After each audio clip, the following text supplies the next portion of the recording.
저에겐 참 잔인한 달입니다. 너무 아름답잖아요.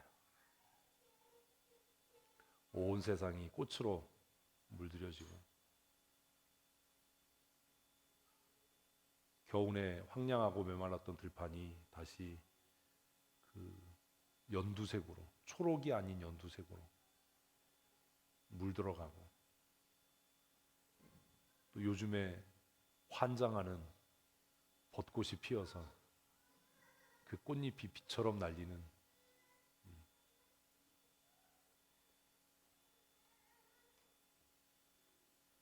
그 4월은 저에게는 나의 죄를 다시 떠올리게 하고 나의 죄를 다시 기억하게 하는, 그래서 다시 그러면 어떻게 살아야 할까? 하나님 아버지께서 이런 은혜로, 이런 사랑으로 나를 사랑하셨다면 나는 어떻게 살아야 될까?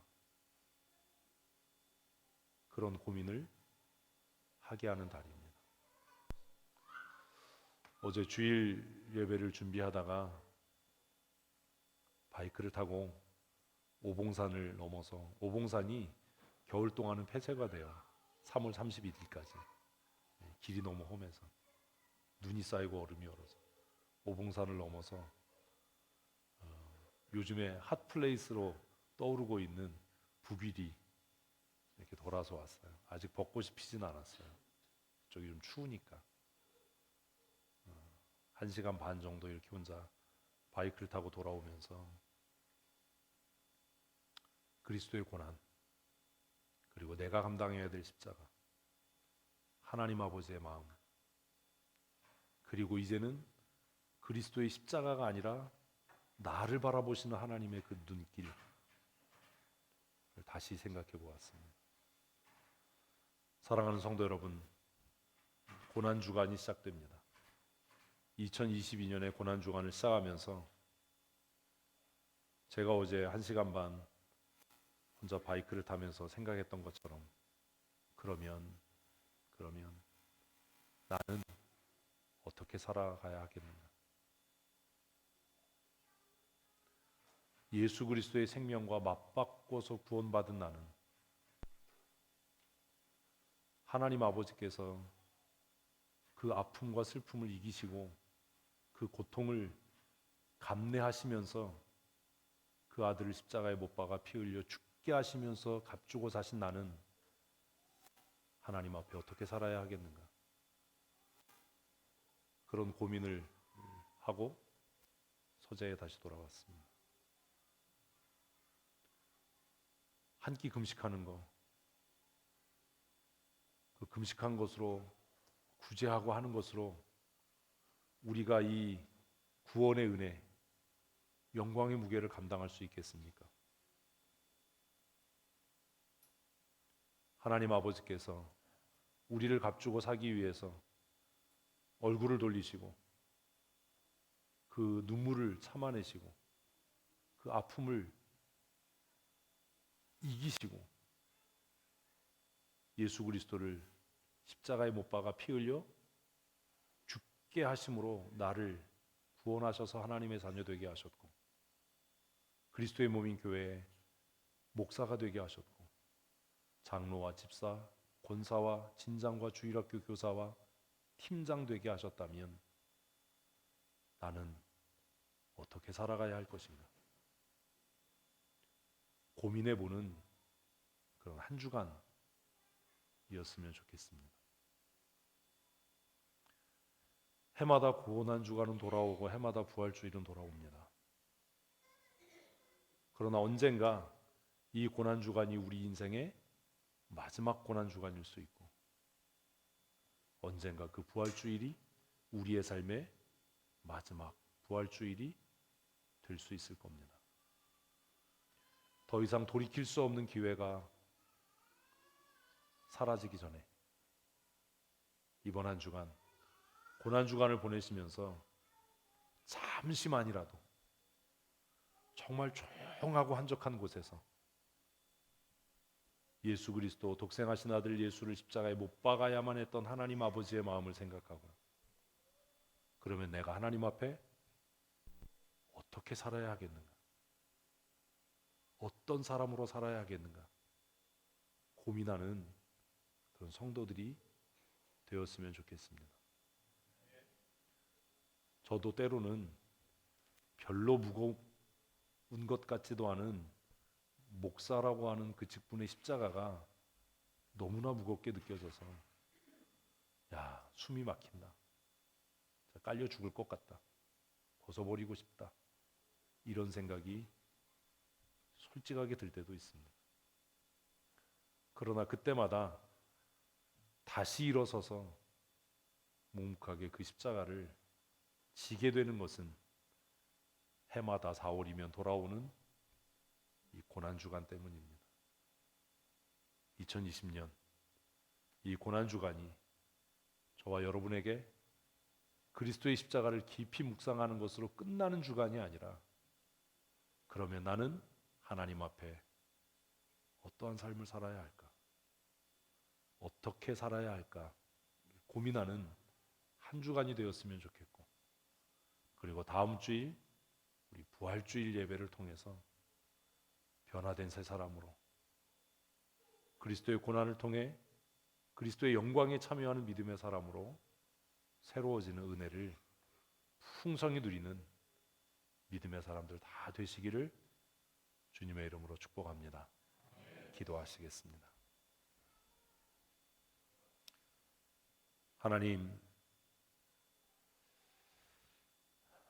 먼지보다도 못하고